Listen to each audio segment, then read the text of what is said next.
안녕하세요. 정복기 목사입니다. 오늘은 모세오경 산책 두 번째 시간, 창세기에 대해 성도님들과 함께 공부하도록 하겠습니다. 창세기의 히브리어 원서의 첫 제목은 베레시트입니다. 가장 처음에 등장하는 단어입니다. 영어로는 in the beginning. 고대 근동에서는 책 제목을 만들 때 가장 먼저 나오는 단어 또는 두 번째 나오는 단어를 책 제목으로 만드는 문화와 풍습이 있습니다. 영어 성경에서는 창세기를 제네시스라고 합니다. 이는 히브리어 성경을 헬라어 성경으로 만든 70인역이라고 하는 그 책의 제목을 영어 성경이 따왔습니다. 70인역에서 창세기는 게네시스, 그 헬라어를 영어로 바꾼 단어가 제네시스입니다. 한글 성경에서는 창조와 관련한 이야기라고 해서 창세기라고 사용하고 있습니다. 창세기는 제목과 관련해서 시작, 태초, 기원과 관련된 이야기를 다루고 있습니다. 우주의 시작, 인류의 시작, 인간의 시작, 하나님 나라의 시작, 그리고 하나님과 하나님 백성의 사귐의 시작, 그러나 죄의 시작, 타락의 시작, 반역의 시작, 이러한 죄와 관련된 시작도 창세기에 등장합니다. 그래서 하나님의 회복의 시작, 하나님의 언약의 시작, 하나님의 선교의 시작, 이 모든 종류의 시작과 기원에 대한 이야기를 하고 있는 책이 바로 창세기라는 것입니다. 자, 창세기는 이러한 시작에 대한 이야기를 한다라고 할 때 창세기가 쓰여질 당시 고대 근동 사회에는 시작과 관련한 수많은 신화들이 존재하고 있습니다. 자, 고대 근동이라는 것이 무엇이냐면 19세기의 대영 제국에서 처음 사용한 단어가 바로 고대 근동입니다. 시기적으로는 수메르 문명, 즉 BC 4000년부터 페르시아 제국이 일어날 BC 4세기까지를 아우르는 시기를 고대 근동이라고 합니다. 지리적으로는 우리가 지난 강의 때 배웠던 것처럼 이집트에서부터 메소포타미아 문명까지 비옥한 초성달이라고 제가 이야기했었죠. 그 지역과 시기를 바로 고대 근동이라고 이야기합니다. 그래서 고대 근동은 창세기가 쓰여질 당시에 시기적, 지리적으로 매우 일치한다고 볼 수 있겠습니다. 그래서 창세기는 진공 상태 하나님께서 우리에게 주신 책이 아니라 고대 근동이라고 하는 문화와 지리와 배경과 역사 가운데 하나님께서 창세기를 우리에게 주셨다는 것입니다. 그래서 창세기의 그 시작에 대한 온전한 의미를 우리가 공부하기 위해서는 고대 근동 세계관에 대해서 먼저 다루고 가야 하겠습니다. 자, 고대 근동 세계관에 대해서 제가 이야기를 하기 전에 먼저 책 3권을 소개하도록 하겠습니다. 산림 출판사에서 나온 고대 근동의 신화와 종교. 이 책은 매우 얇습니다. 그래서 성도님들이 서점이나 인터넷에서 주문해서 읽으면 매우 쉽게 읽을 수 있습니다. 이 얇은 책을 통해 공부할 수 있는 것은 무엇이냐면 하나님께서 우리에게 창세기를 쓰시고 주실 때 그 당시에 하나님을 알지 못했던 수많은 사람들이 믿었던 신화, 믿었던 종교, 믿었던 우상들, 어떤 그 배경들을 잘 소개하고 있는 책이 바로 고대 근동의 신화와 종교이겠습니다. 그리고 두 번째 소개하고 싶은 책은 샘물결 플러스에서 나온 고대 근동 신들과의 논쟁입니다. 이 책에서도 고대 근동에 아주 유명했던 중요한 신화와 신들에 대한 구체적인 설명들을 잘 다루고 있습니다. 그래서 첫 번째 책을 읽고 좀 더 관심 있고 더 공부하고 싶은 성도님들은 고대 근동 신들과의 논쟁이라는 책을 읽으면 이것을 구약 성경과 특별히 창세기와 연결해서 그 당시 고대 근동 세계관에 대해서 잘 배울 수 있을 것입니다. 그리고 마지막으로 추천하는 책은 고려신학대학원의 구약학 교수로 재직 중인 기동영 교수님이 쓴 창조부터 바벨까지라고 하는 책입니다. 창조부터 바벨까지 이 책은 특별히 창세기 1장부터 11장까지를 매우 탄탄하게 원문을 주의해 놓은 책입니다. 근데 이 책에도 고대 근동 세계관에 대해서 한 챕터 잘 다루고 있으니 우리 성도님들이 이 책들을 잘 참고하셨으면 좋겠습니다. 고대 근동 세계관을 배워야 하는 첫 번째 이유는 뭐냐면 오늘날 과학기술과 어떤 천체 물리학이 발달이 되면서 우리는 지금 지구가 둥글다라는 것을 알고 있습니다. 그리고 지구라는 행성 외에 태양, 수성, 금성, 목성, 수많은 은하계가 존재한다는 것을 우리는 알고 있습니다. 그러나 오늘날 과학적 지식을 가지고 오늘날 역사책을 읽는 방식으로 누가 언제 어디서 무엇을 어떻게 육하 원칙에 의해서 창세기를 읽는다면 그것은 창세기를 잘못 이해하고 있다는 것입니다.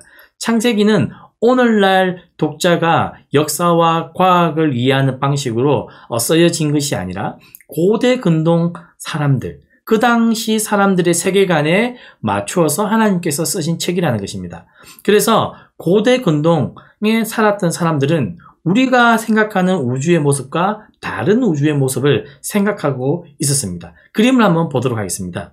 이 그림을 보면 고대 근동의 사람들은 둥근 반원의 하늘을 생각을 했습니다. 그리고 지금처럼 동그란 우주를 생각한 것이 아니라 반원, 타원의 하늘이 있고 궁창 위에 물이 있다라고 생각했습니다. 그래서 그 궁창 위에 물에서 비가 내린다라고 했고 그 궁창과 궁창 위의 물 위에 하늘에 하나님이 계신다라고 믿었고 이방 나라 사람들은 그 위에 수많은 신들이 각축을 벌인다라고 생각했습니다.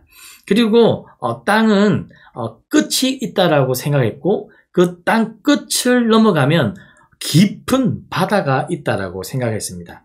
그리고 고대 근동의 사람들은 땅 밑에는 땅을 받치는 중요한 기둥들이 있고 그 땅 밑으로는 소울이 존재하고 있다라고 생각했습니다. 그래서 구약 성경에 보면 소울에 내려간다라고 하는 표현이 등장할 때 지금 보는 이러한 우주와 땅과 땅 밑의 기초들과 소울을 떠올리면 되겠습니다. 자, 고대 근동 사람들은 과연 어떠한 신들과 어떠한 시작에 대한 이해들을 하고 있었을까요? 우리는 하나님께서 태초에 천지를 창조하셨다라고 믿었지만 그렇게 생각하지 않았던 사람들이 너무 많았다는 것입니다. 자, 길가메시 서시라는 중요한 그 당시에 신화를 보여주는 자료가 있습니다. 이 길가메시 서사시는 1872년 대형 박물관의 큐레이터 조지 스미스가 발굴한 것입니다. 이것은 무엇이냐면 니느웨 아슈바니팔, 즉 아수르 도서관에 있던 하나의 쐐기 문자 토판인데요. 이것을 오늘날 번역해 보았더니 무슨 내용이 등장했을까요? 바로 고대 근동 사람들이 믿고 있던 시작과 인간의 이야기들, 신들의 이야기들을 적어놓은 토판이라는 것이죠. 그러나 재미난 것은 이 길가메시 서사시의 토판은 창세기 6장, 8장에 등장하는 홍수 이야기와 매우 유사하다는 것입니다. 자, 이 길가메시는 누구냐면 수메르 시대의 왕입니다. 지금 루브르 박물관에 이 수메르 시대의 왕, 이 길가메시의 부조가 이렇게 있는데요. 루브르 박물관에 가시면 꼭 한번 보시기 바랍니다. 창세기 6장, 8장 홍수 이야기와 매우 유사하다라고 했는데 제가 잠깐만 이 토판의 번역문을 한번 읽어보도록 하겠습니다. 신들은 진흙으로 인간을 만들었다. 세상에 인간이 많아지고 이 때문에 시끄러워지자 또는 반란을 일으키자 엘리는 노하여 홍수로 모든 인간을 썰어버리자고 하였다. 신들은 엘리의 말을 쫓아 홍수로 인간을 썰어버리기로 결정하였다. 바로 이러한 길가메시 서사시들을 발견하고 번역해 보았더니까 창세기와 비슷한 인간 창조 이야기, 진흙에서 만든 이야기, 그 다음에 홍수 이야기가 존재했다는 것이죠. 자, 또 다른 신화를 한번 살펴보겠습니다. 아트라하시스라고 하는 유명한 서사시인데요. 이 토판을 번역해 보았더니 이 역시 바벨론 신화입니다. 이 아트라하시스 서사시는 다름 아니라 바벨론의 서사시, 바벨론 사람들이 믿었던 신화라는 것인데요. 이 신화 안에도 어떤 신들이 존재했고, 근데 이 바벨론 서사시에 보면 신들 안에도 계급이 있었습니다. 힘이 있는 신, 힘이 약한 신이 있었다는 것이죠. 그리고 이 신들이 인간을 창조했는데 인간을 창조한 목적은 다름 아니라 인간들이 신들을 서빙하고 섬기도록 하기 위한 목적으로 인간을 만들었다는 것이죠. 그러나 인간을 만들었더니 신들이 편했다는 것입니다. 인간이 신들을 서빙하니까 얼마나 좋았겠어요. 그래서 많은 인간들이 만들어졌죠. 그러나 이 인간들이 문제를 일으키자 이 서사시 안에도 홍수로 이 인간들을 파괴시키는 이야기가 등장한다는 것입니다. 그래서 바벨론 신화, 수메르 신화에 이러한 인간인 창조 이야기, 인간들이 신들을 섬겼던 이야기, 그런데 인간들이 문제를 일으키자 홍수로 썰어버린 이야기들이 공통된 이야기들이 등장한다는 것입니다. 자, 또 다른 서사시입니다. 에누마 엘리시라고 하는 서사시인데요. 이것은 이라크 니느베 유적의 아슈르 바니팔 도서관 폐허에서 발견된 점토판입니다. 자, 이 6번째 토판 35행에 보면 인간 창조 이야기가 등장하는데요. 지혜로운 에아가 사람을 만든 이야기입니다. 지혜로운 에아가 사람을 만든 후 신들은 그들의 노역을 사람에게 감당시켰다. 자, 신들이 인간을 만들고 모두 공통적으로 했던 것은 인간에게 노역을 부과해서 이 인간들은 신들을 위해 일하는 존재로 만들어졌다. 자, 제가 나중에 이야기하겠지만 창세기와 너무나도 유사한 내용들이 존재합니다. 그러나 창세기는 이러한 수많은 수메르 신화, 바벨론 신화, 이집트 신화와 명백하게 그 내용이 다르다는 거죠. 시작과 인간의 창조 이야기와 홍수 이야기를 하지만 하나님에 의해서 하나님의 형상을 닮아서 너무나도 다른 이야기가 전개된다는 것입니다. 이집트 문명 신화를 한번 살펴보겠습니다. 우리는 이집트는 특별히 나일강과 관련된 신화가 중요합니다. 이 나일강은 워낙에 미네랄이 풍성하고 풍요로워서 농사를 잘 만들게 했죠. 자, 그래서 이집트 사람들은 이 나일강을 지배하는 이 나일강의 신을 생명의 신이라고 믿고 섬겨왔습니다. 이 생명을 쥐고 있는 이 나일강의 신의 이름은 바로 다름 아니라 하피 신이 되겠습니다. 그림을 한번 보겠습니다. 자, 이 오른손에 들고 있는 이 상징이 바로 생명을 상징하는데요. 이 나일강의 젖줄을 쥐고 있는 이 하피 신이 그들에게는 매우 중요한 신이라는 것이죠. 이 나일강의 신들이 인간의 생명을 움켜쥐고 있다는 것입니다. 그리고 이 이집트 사람들이 최고의 신으로 섬기고 있는 이 태양신 라, 그래서 태양신 라의 아들이 현현한 모습이 바로 파라오라고 하는 것이죠. 자, 그래서 하나님께서 이집트 신화를 조금 더 이야기해보면 10가지 재앙을, 10가지 재앙이 출애굽기에 등장하는데 이 다름 아니라 이 10가지 재앙에 피, 개구리, 이, 파리, 악질, 독종, 우박, 메뚜기, 흑암, 장자는 이집트 사람들이 믿었던 신들을 상징화해 놓은 겁니다. 그러나 하나님은 마치 도장 깨기 하듯 나일강을 피로 변화시키면서 나일강의 그 하피신을 쳐부수는 사건을 비롯해서 모든 이집트 사람들이 섬기고 있던 이 신들을 흙으로 폭로하는 것이죠. 그래서 창세기는 이러한 고대 근동 세계관의 허구, 이러한 신화들의 거짓을 드러내고 있는 책이 바로 창세기라는 것입니다. 자, 그래서 창세기의 어떤 권위자 고든 웨남은 이런 이야기를 한 적이 있습니다. 창세기 1장 11장은 하나님, 세상, 인간에 대한 고대의 개념에 도전하는 그 시대를 향한 전도지다. 네, 바로 하나님의 선교. 엉뚱한 것을 믿고 있고 엉뚱한 인류의 기원과 엉뚱한 우주의 시작을 믿고 있는 이 시대 사람들에게 하나님께서 참된 시작을 일으킨 분이 누군가, 진짜 신이 누군가, 그것을 알려준 전도지, 하나님의 선교의 시작으로서 주신 책이 바로 무엇이다? 창세기라는 것을 오늘 성도님들이 기억하고 갔으면 좋겠습니다. 자, 지금부터 창세기의 주요 내용에 대해서 한번 살펴보도록 하겠습니다. 창세기는 크게 1장부터 11장, 12장부터 50장으로 크게 두 부분으로 나눌 수 있습니다. 1장부터 11장은 원 역사, 오리지널 스토리라고 해서 1장부터 11장은 창조, 1장부터 2장, 3장부터 5장까지 타락, 그리고 6장부터 10장까지 홍수, 그리고 11장은 바벨탑 이야기로 시작됩니다. 장소적으로는 하란에서 갈대아, 우르, 그 다음에 메소포타미아 지역이 되겠습니다. 자, 그리고 12장부터 50장은 족장들의 이야기, 히브리 민족의 시작에 대한 스토리가 담겨 있습니다.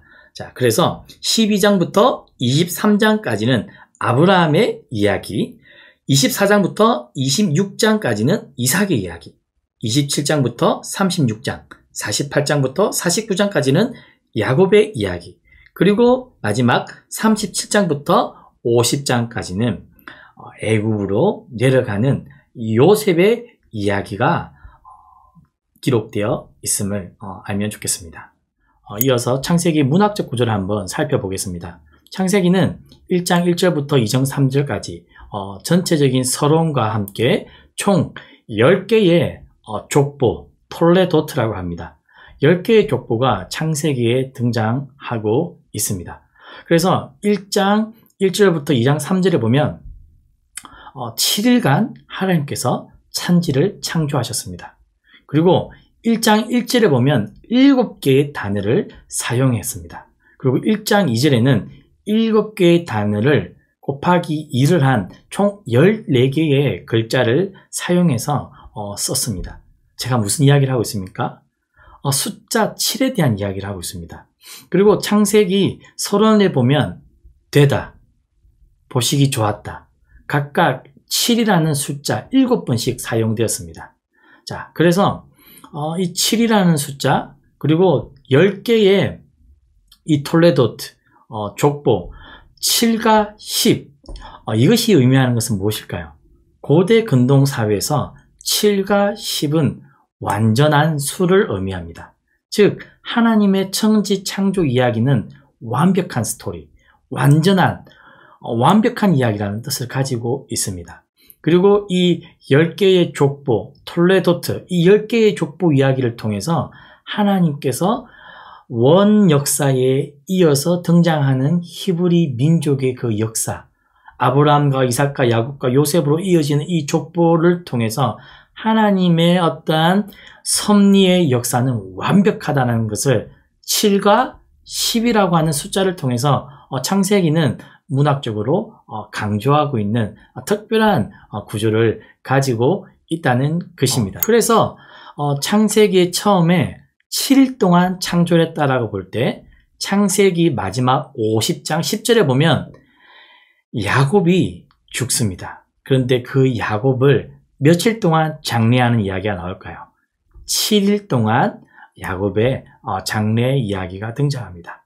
시작도 7, 창세기의 마지막도 7. 그래서 창세기는 이러한 특별한 문학적인 구조와 숫자를 활용해서 고대 근동 시대에 이 창세기의 모든 시작, 이 시작을 만들어낸 하나님의 모든 섭리는 완전하고 완벽하다는 것을 문학적으로 강조하고 있다는 것을 염두에 두면 좋겠습니다. 제가 총 10개의 족보, 10개의 톨레도트가 창세기에 등장하고 있다라고 이야기했습니다. 사진 한번 보겠습니다.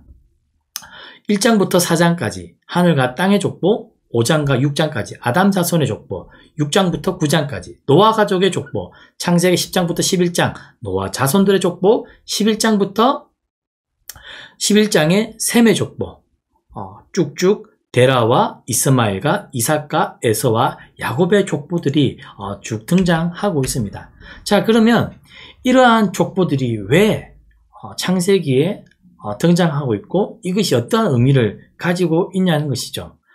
하나님은 가인보다 셋, 야벳보다 셈, 이스마엘보다 이삭, 에서보다 야곱, 다른 형제보다 유다와 요셉, 머나셋보단 에브라임, 장자보다 나중에 태어난 아들의 삶에 집중하고 있는 것을 우리가 눈여겨볼 필요가 있습니다. 즉, 하나님이 선택하신 사람들과 그의 가족에 대한 강조를 창세기 이 10개의 톨레도트는 보여주고 있다는 것이죠. 그래서 이러한 이유는 하나님 백성은 인류 발전에 따라서 자연스럽게 생겨난 것이 아니라는 것입니다. 인류 역사에 개입하시고 하나님께서 예정하시고 간섭하시고 택정하신 하나님의 주권적인 은혜로 생겨난 이야기라는 것을 바로 이러한 10개의 톨레도트를 통해 창세기는 우리에게 보여주고 있다는 것입니다. 즉, 하나님의 주권, 하나님의 선택, 하나님의 간섭, 하나님의 개입하심, 하나님께서 특별한 사람을 예정하심으로 하나님 나라와 하나님의 선교 이야기를 하나님께서 주도하고 계시고 하나님께서 이끌어 가고 있다라고 하는 이 이야기를 창세기의 10개의 족보를 통해 우리는 살펴볼 수 있습니다. 제가 지난번 강의에서 모세오경을 읽을 때 하나님 나라 관점으로 읽는 것이 중요하다라고 이야기했습니다. 그런데 창세기에서는 특별히 하나님 나라와 관련해서 읽을 때 창조 1장부터 2장 그리고 인간에 의해 타락되어진 하나님 나라의 파괴된 이야기, 타락. 그렇지만 하나님께서 특별한 사람들을 통해 구속해 가시는 구속의 이야기라고 했습니다. 그래서 창조, 타락, 구속, 요한계시록에 가서는 완성이라고 하는 창조, 타락, 구속, 완성 이러한 프레임으로 성경을 보는 것이 아주 중요한 관점이라고 했습니다. 그러나 최근에는 성전의 관점으로 창세기부터 요한계시록까지 읽는 그러한 관점이 또 대두되고 있는데요. 그림을 한번 보겠습니다. 이 그림에 보면 A, B, X, B-A- 이러한 구조로 창세기부터 요한계시록까지 보는데요. A는 우주, 즉 하나님께서 우주라고 하는 성전을 창조하셨다는 것입니다. 그러나 이것이 창세기에 기록되어 있는데 그 우주라고 하는 성전이 타락했지만 하나님께서 회복해 가신다. 그리고 B로 내려가겠습니다. B에는 하나님께서 출애굽기에 지상의 성전을 만드신 겁니다. 성막으로 그것이 발전되어서 성전으로 만들어진 이야기. 그런데 X, 신약 성경에 와서 우주의 성전이 지상의 성전이 참된 성전이신 예수님으로 바뀌어졌죠. 그래서 B-로 가겠습니다. 그래서 참 성전이신 예수님으로 인해 지상에 또 다른 성전이 만들어졌습니다. 다름 아니라 교회와 성도들이죠. 자, 그리고 A-로 가보겠습니다. 그리고 우주 성전, 이것이 요한계시록에는 최종 완성될 하나님 나라의 그림으로 보여주고 있습니다. 자, 그래서 우주의 성전으로서 창조된 이야기, 그런데 지상의 성전으로 성막과 성전이 창조된 이야기. 그러나 참된 성전은 바로 예수님이라는 것. 그리고 예수님에 의해서 지상의 성전이 또 만들어졌는데 그건 다름 아니라 교회. 그리고 교회와 성도들을 통해 하나님께서 하나님 나라를 회복해 가시다가 요한계시록에서는 우주의 참된 성전이 다시 완성되는 이러한 구조를 한번 성도님들이 눈여겨보시면 창세기부터 요한계시록까지 우주의 성전, 지상의 성전, 성전으로서 성전, 그리고 그 성전이 예수 그리스도의 참 성전으로 이 땅에 왔고 교회로 마지막에는 우주적 성전이 다시금 완성돼 이 큰 그림으로 창세기부터 요한계시록까지 성경을 읽다 보면 성경이 더욱 열리는 그러한 경험들을 하실 수 있을 것입니다. 자, 그러면 오늘 마지막으로 창세기에 등장하는 주요한 신학적 주제 몇 가지만 더 다루고 마치도록 하겠습니다. 제가 앞서 고든 웨남이 창세기 1장부터 11장은 하나님, 세상, 인간에 대한 고대의 개념에 도전하는 그 시대를 향한 전조지다라고 이야기했습니다. 그래서 창세기에서 태초에 하나님이 이것이 던져주는 메시지는 무엇이냐면 기원에 대한, 시작에 대한 참된 진리가 무엇인지를 하나님께서 선언하고 계신 장면이라는 것입니다. 기원에 대한, 시작에 대한 수많은 담론과 신화들이 각축하고 싸우고 있었습니다. 힘있는 제국과 힘있는 문명이 결국 그 싸움에서 이길 때 그들이 믿는 신화와 시작과 기원에 대한 그들의 믿음이 결국 이기는 것이었습니다. 그러나 시작과 기원에 대한 참된 메시지, 태초에 하나님이, 모든 시작의 출발은 하나님으로부터 시작되었다라고 창세기는 선언하고 있습니다. 두 번째로 태초에 하나님께서 천지를 창조하셨다. 천지를 창조하셨다. 이것이 우리에게 주는 메시지는 무엇일까요? 바로 주객의 확립입니다. 창조자가 누군지, 그리고 피조물은 누군지를 잘 보여주는 것이죠. 천지를 하나님께서 창조하셨다. 아무것도 없는 무로부터의 창조, 남자와 여자의 질서 있는 창조, 이 창조를 통해서 하나님은 우리에게 주는 메시지가 있습니다. 당시 고대 근동의 사람들은 창조주와 이 피조물의 개념이 너무나도 엉망이었습니다. 그래서 하늘과 달과 별 보고 그것을 신으로 섬겼던 것이죠. 뭔가 통제되지 않는 모든 존재들은 두려움의 대상이었고 두려움의 대상은 곧 신이 되었습니다. 신의 존재가 된 것이죠. 그러나 창세기에서 우리에게 보여주는 것은 무엇입니까? 그것은 엄연히 신이 아니라 하나님, 크리에이터, 창조주가 만든 피조물이라는 것을 분명히 보여줍니다. 해와 달과 신, 나일강, 이 모든 것들은 인간이 섬길 존재가 아니라 오히려 인간이 정복하고 다스리고 가꾸어야 할 피조물로서 하나님은 주객을 분명히 보여줍니다. 무로부터의 창조, 남자와 여자의 창조, 동물의 창조, 이 모든 창조는 하나님께서 주객을 확립하심으로써 우리가 참되게 경배해야 될 존재가 누구인지를 분명히 보여주는 것이죠. 자, 그리고 세 번째로 창세기는 인간을 만들자라고 이야기합니다. 그러나 성경에서는 하나님의 형상대로, 하나님의 모양을 따라 하나님께서 인간을 만드십니다. 그리고 인간을 만드시고는 우리에게 정복하고 다스리라고 하십니다. 그리고 그런 인간을 보시고 하나님께서 우리에게 뭐라고 하셨습니까? 참 보기 좋다라고 말씀하셨습니다. 그러나 제가 앞서 보여주었던 고대 근동의 수많은 신화들은 인간을 어떠한 존재로 만들었습니까? 지능으로 만들어서 인간은 신을 섬기는 존재로, 인간은 신을 수발하는 존재로, 그래서 때로는 시끄러워서 불필요한 존재가 될 때 그냥 썰어버리는 아주 인격적이지 못한 존재로 만들어진 이야기들을 우리가 고대 근동 신화들을 통해 살펴보았습니다. 우리가 창세기를 공부함을 통해 인간을 함부로 대할 수 없습니다. 돈으로, 지위로 인간을 막 대할 수 없는 것이죠. 그러나 고대 근동의 사회에 사람들은 인간을 얼마든지 노예로 만들 수 있었습니다. 전쟁을 했을 때 이기면 우리가 섬기는 신들이 너희들이 섬기는 신들을 이겼기 때문에 너희들은 우리보다 열등하고 너희들의 신들은 우리보다 열등하다고 생각했습니다. 그래서 그들을 정복하고 노예로 삼는 것이 그들의 신화 안에서는 정당화될 수 있었던 것이죠. 그러나 창세기는 어떠한 노예도 정당화할 수 없습니다. 왜요? 인간은 하나님의 형상대로 지음받았고 하나님께서 지으시고는 보시기에 좋았다라고 이야기했기 때문입니다. 그래서 창세기를 통해 하나님은 인간의 위치를 격상시켰습니다. 그러나 수많은 고대 근동의 신화들은 인간의 위치를 너무나도 격하시켜 놓았죠. 오늘날 우리가 살아가는 21세기 자본주의 신화도 인간의 위치를 매우 낮추어 놓았습니다.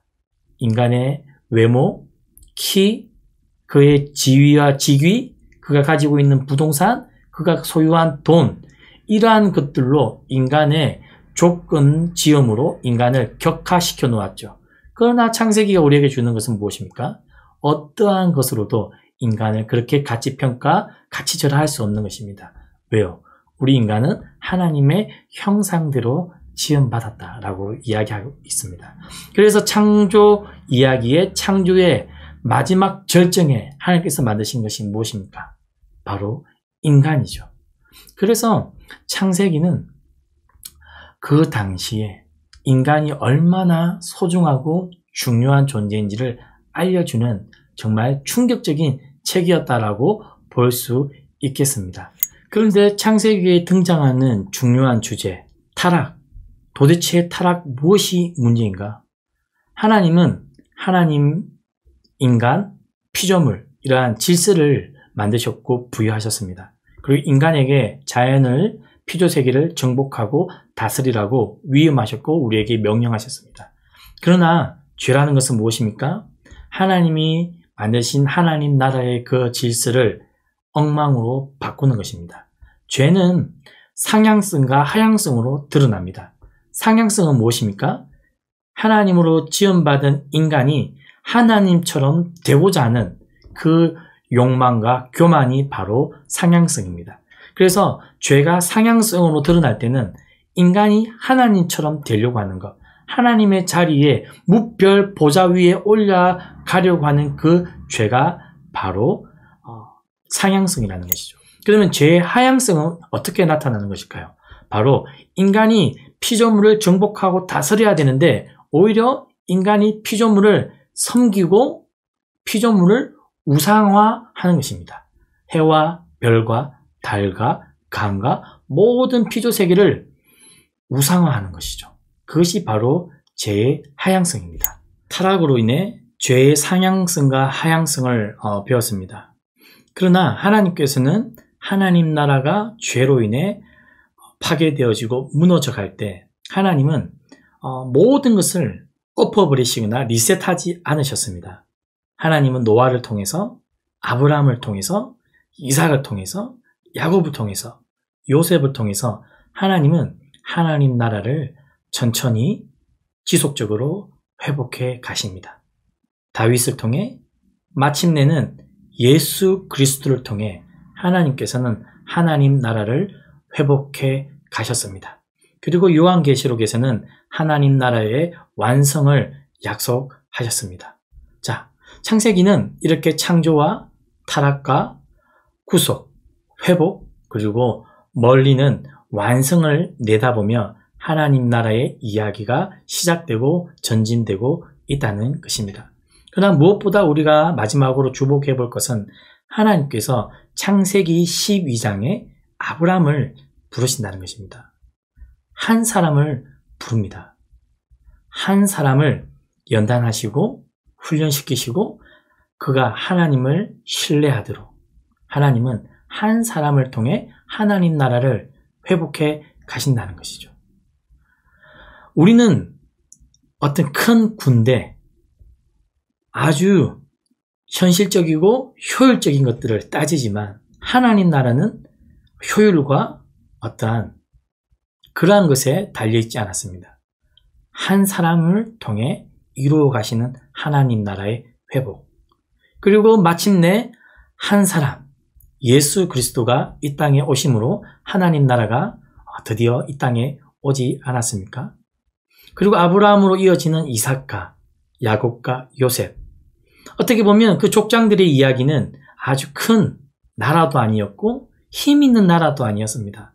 창세기 50장까지 아브라함과 이삭과 야곱과 요셉은 그 가나안 땅에 떠돌아다니는 사람들, 그래서 그들의 별명이 히브리 민족이었습니다. 히브리 사람들, 즉 떠돌이라는 것입니다.